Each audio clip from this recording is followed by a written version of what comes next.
Let's go! Para po. Salamat po.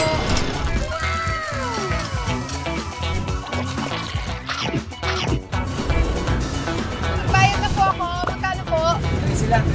What's prese? Ah! Thank you. I don't speak Spanish.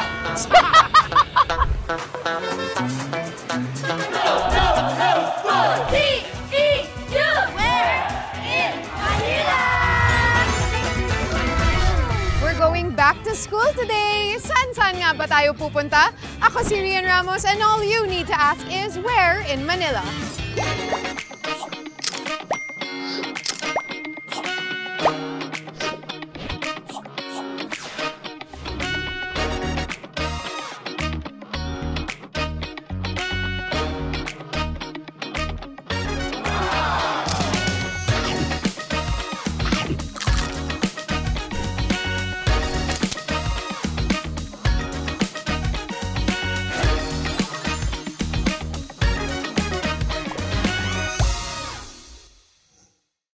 Let's go!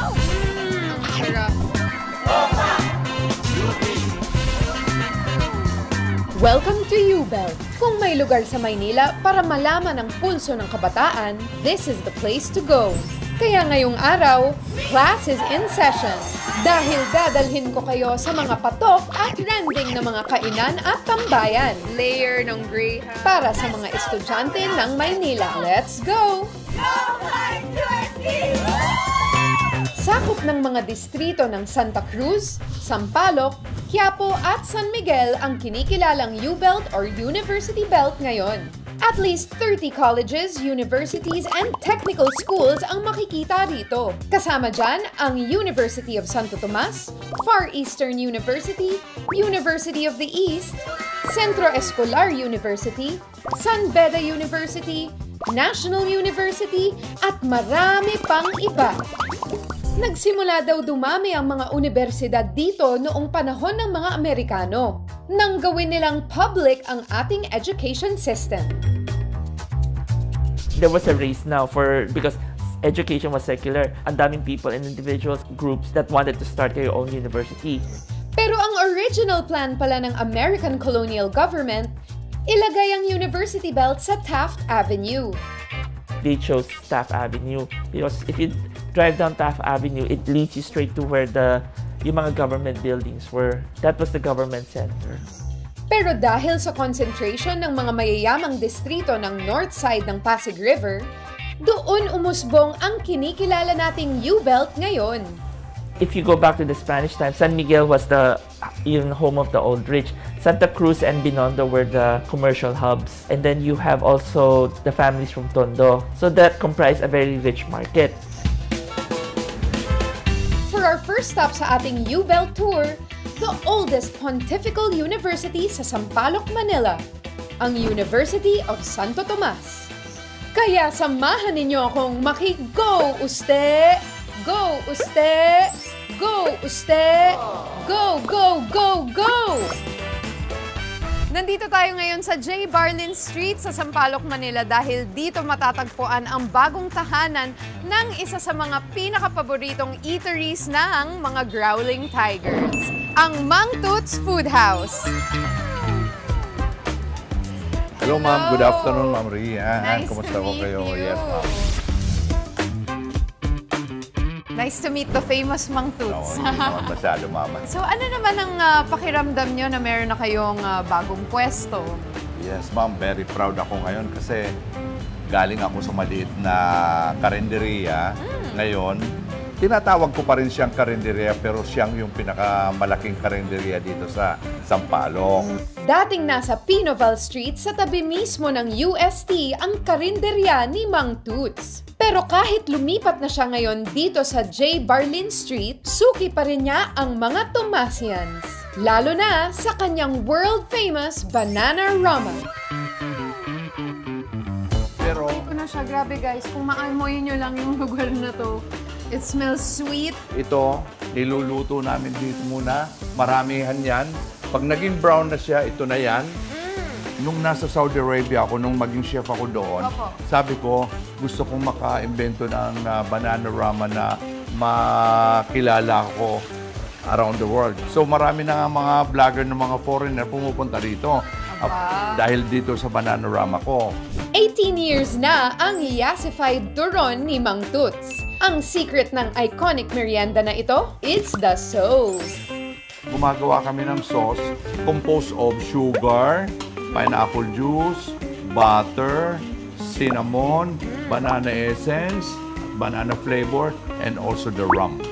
Kaya may rum yan. Kaya Pero rum, yung rum, hindi na siya masyadong kuwan yung spirit kasi naluluto na siya. Pero So, pwede pala yan sa mga estudyante. oo, Okay, hindi na yan nakakalasing. Pwede sa buntis, pwede sa matanda. Ayun.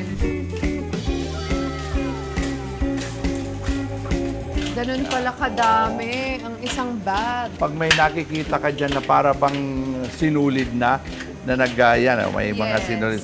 Gusto mong sabihin yan, medyo Mag-harden na. sticky na siya. Lalagyan mo siya habang fresh pa yan, lalagyan mo ng sesame seeds na yan. Para dumikit siya. Pero itong sesame seeds na to, tinoast muna namin yan. Excited na ako to eat like a growling tiger at tikman ang iconic Bananarama. Woo! You can see talaga yung Yan, mga yan, sticky strings ng Yes. sauce. Oo. Ah, exciting. Ang bango talaga. I wish you guys could come here and smell this. Grabe guys, napakasarap nito. You really have that toasty flavor from the sesame seeds. Ang sarap niya lalo na ngayon dahil bagong luto ito, mainit na mainit pa. Kaya naman pala laging binabalik-balikan to ng mga estudyante kahit lumipat na kayo ng pwesto. Sila na yung humahabol sa inyo. Kasi solid to guys, hindi siya hype. Masarap talaga ang Bananarama. Marami pa raw aabangan ng mga suki ni Mang Toots, lalo na ngayong summer season. Magkakaroon kami ng Bananarama alamode. Wow! Yes, Ay, ang sarap masarap naman yun. nun. Oh, you heard it here. Ayan yung aabangan nyo. Gagawa sila ng Bananarama ng alamode. But for now, mag-take out na muna ako ng merienda dahil mahaba-haba pa ang ating U-Belt tour. So, ilan pong peraso ang bibili niyo? 15 pieces po. 15 pieces Yes. lang? Okay. That is 105, ma'am. Okay. Salamat. Yan, Yes, may ma'am. pasalubong na ako. Thank you Yes. so much. Thank you, ma'am. Yes, I got the goods. Para po. Yan. Tara, sa next location naman tayo.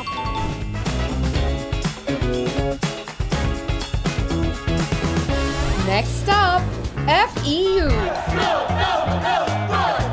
Ayan po, napakalaki. Kompleto, super dami yung options.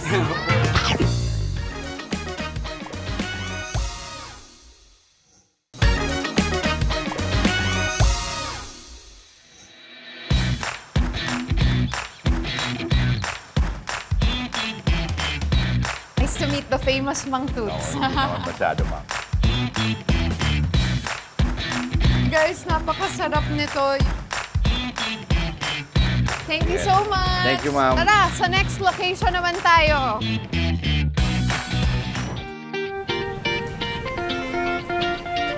Ang init ngayong summer. Kaya, to beat the summer heat, samahan niyo akong magpalamig like the cool kids of UST. Rawr!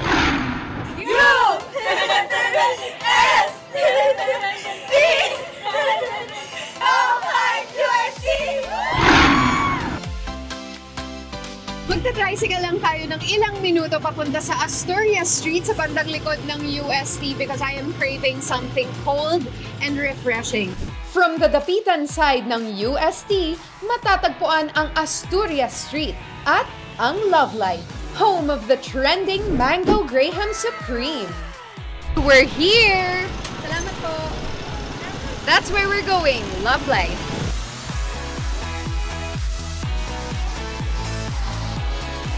Isa naman pong Mango Supreme. Okay, yan ang pinaka. That's the number one. While waiting for my shake, nakakwentuhan ko si Nanay Leonor, ang Mango Queen ng Love Life.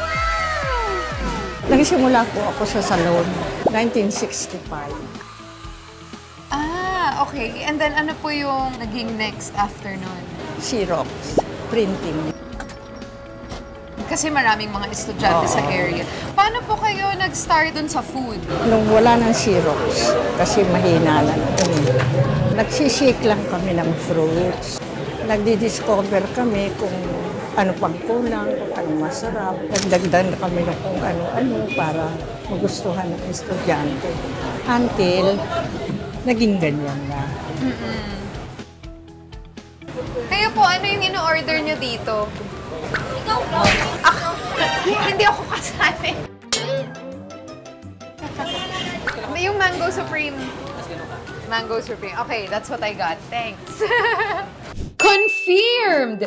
Student approved ang aking order. Ayan po. Napakalaki. I am so excited. So, complete siya with may marshmallows, syempre yung mga layer ng graham, yung mango sa ilalim, and mango shake in between, ano? Yee! Here we go!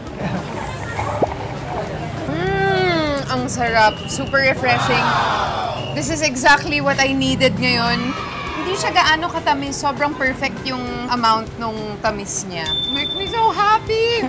Ang sarap. Super refreshing. Ano po yung mga bilog na ganito?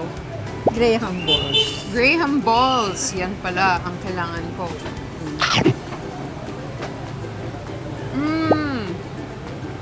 Super cold, super refreshing. Para siyang naka-alive ulit. It's a good pick-me-up in the middle of the day habang mainit.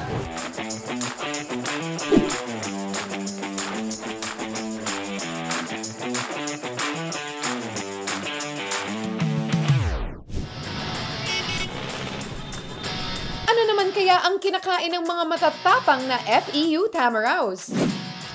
Let's go, Tamaraws! Let's go! Let's go, Tamaraws! Fight! Night! Suma FEU! Go, go, go! Fight! Tamaraws! Fight!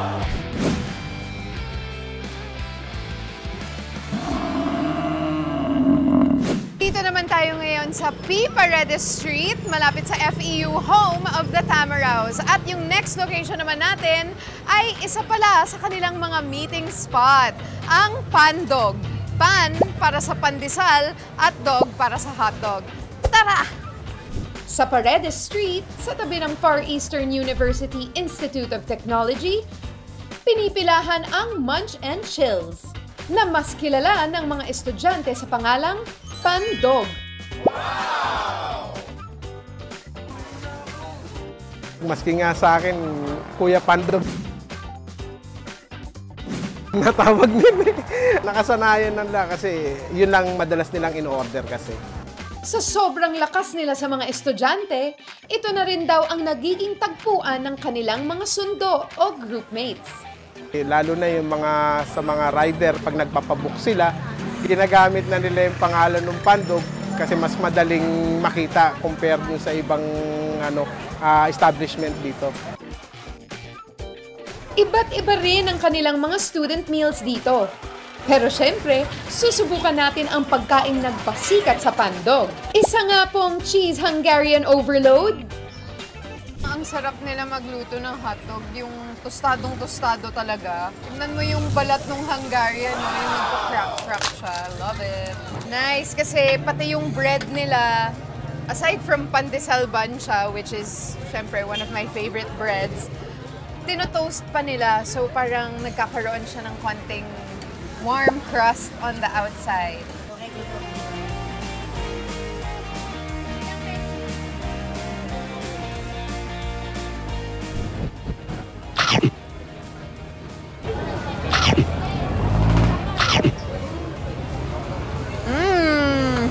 Super sarap. Syempre, bagong luto, mainit, toasty. The bread is really good. The Hungarian sausage is very good. At syempre, it has a good amount of cheese. It makes the perfect snack if you're a student. You just want to go out for something na mabilis. Syempre, ayaw mo maubos yung buong break mo. Mabilis, mura lang siya. And syempre, mabubusog ka din. Thank you po! Thank you po. Thank you po, ma'am. Thank you! Yep. 2 more 20s for my collection.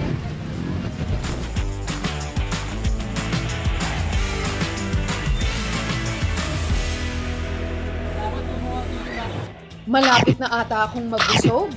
Pero bago yun, kumustahin naman natin ang UE Red Warriors. Saan tayo pupunta? Where? In Manila!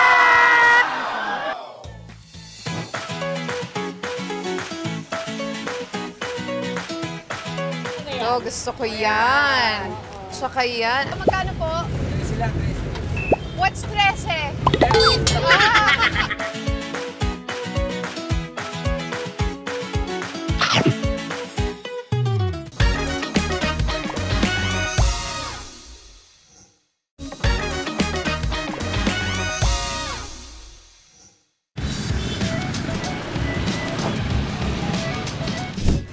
Mag-e-trike naman tayo for our next destination. Let's go!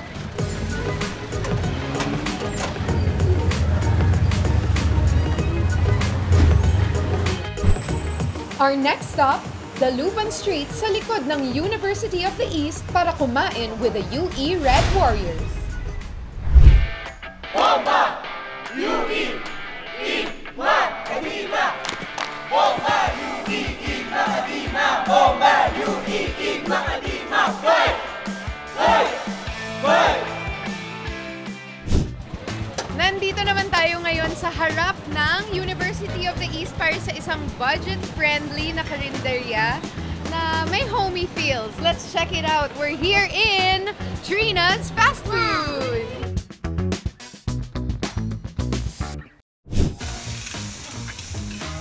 Turo-turo style karinderya na may iba't ibang sizzling sisig at street food ang menu ng Trina's. Wow! Isa silang family business. At dahil marami raw silang kapitbahay na boarding house, naisipan nilang gawing canteen ang first floor ng kanilang bahay. Wow! Nasa university area tayo, so ginarab na nila yung opportunity. Total, nandito na sila sa area na to para makakuha sila ng mga customers ng mga estudyante. Pero simula raw nang nauso ang asynchronous classes paglipas ng pandemic, may mga araw na mabagal na rin ang kita. Kapag tuloy-tuloy naman ang klase, umaabot pa ang benta nila ng around 80,000 pesos sa isang araw lang. Wow! Oh, gusto ko yan! Tsaka yan, I'll try the coffee jelly. Yan, meron tayong parang corn dog with hot dog inside, kwek-kwek, and ang kanilang cheese sticks. Ganda naman. Thank you po. Ito, isa sa mga paborito ko in the world of turo-turo. Kwek-kwek. Napaka-classic.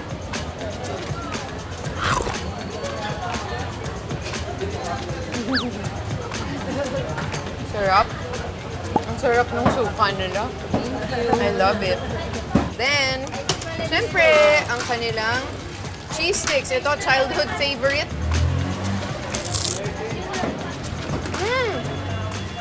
Very crunchy. I can tell why the students like it here. Siyempre, malapit sa kanilang school, but at the same time, masaya siyang tambayan, feel very comfortable, napaka-welcoming nilang lahat. At saka, it's all of the classic favorite na turo-turo food. Coffee jelly, one of the favorites daw dito.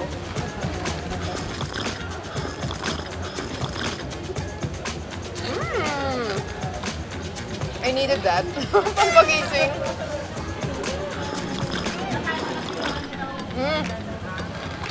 Sarap, may nakuha akong jelly. Okay, thank you! Thank you po! Alright, let's also go to our next stop and continue our estudyante life. Escolarians! Universidad Centro Escolar! We are the Scorpions! The big, big Scorpions! We'll beat you! We'll sting you! We'll take you out and beat you! We are God's powerful champions! We're CEU Scorpions! Paggabi na, pero hindi pa tayo tapos sa ating U-Belt Food Adventure. Sakay muna tayo ng jeep, yahing Mendiola, via Gastambide, para hanapin ang tambayan ng mga Escolarians. Sir, magbayad na po ako. Magkano po? What's 13? Thank you. Ito po. Salamat po. I don't speak Spanish. Nakakatuwa naman makita yung buong area na to. Unang-una nakikita mo kung gaano siya ka-high energy kasi puro youthful ang mga nandito. At saka ang dami-dami talagang mga businesses. Yung mga photocopy, laundry, ang dami-daming mga dorms. Tapos syempre ang dami-daming pagkain. So paglabas nila ng school, ayan lang, sa tapat lang kakain na sila. Sarap din actually. Isa sa mga nag-boom na businesses around universities, coffee shops. Just a few meters walk from Centro Escolar University along San Rafael Street to Abreu Street is Carmelo's Coffee Shop.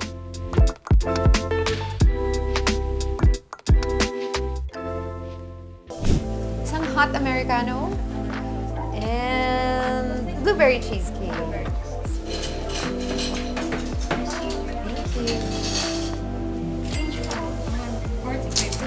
Thank you. Salamat. Number 1. Hello po. Hello! Ang owner ng very chill spot na ito sa may CEU, ang young entrepreneur na si Carmelo. So, paano niyo naisip yung name, Charot? Ang hirap.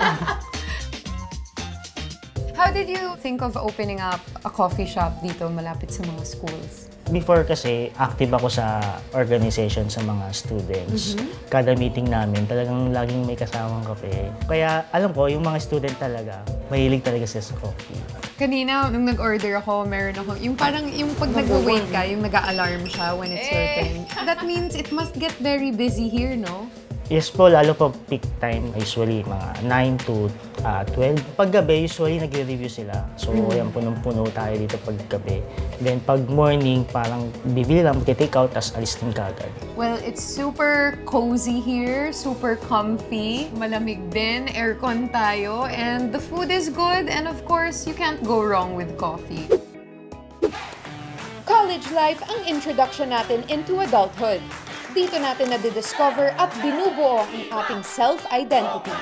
And part of those defining experiences, syempre, ang mga food na pinagsasaluhan natin ng ating mga college friends. From Sampaloc to Mendiola, I am Rian Ramos, graduating with flying colors. Feel ko ang aking pagiging kalehiyala today. Diba? We got to experience Manila dun sa POV ng ating mga estudyante. See you again next week for another adventure in our favorite city. And follow us on our social media pages to see more of our stories. Muli, ako po si Rian Ramos. Saan nga ba tayo pupunta? All you need to ask is, where in Manila?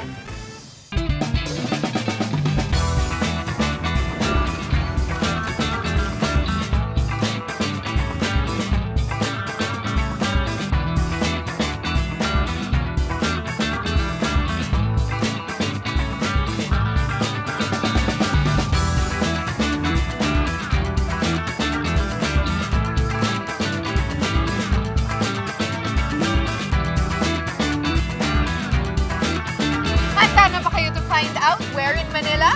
Let's go!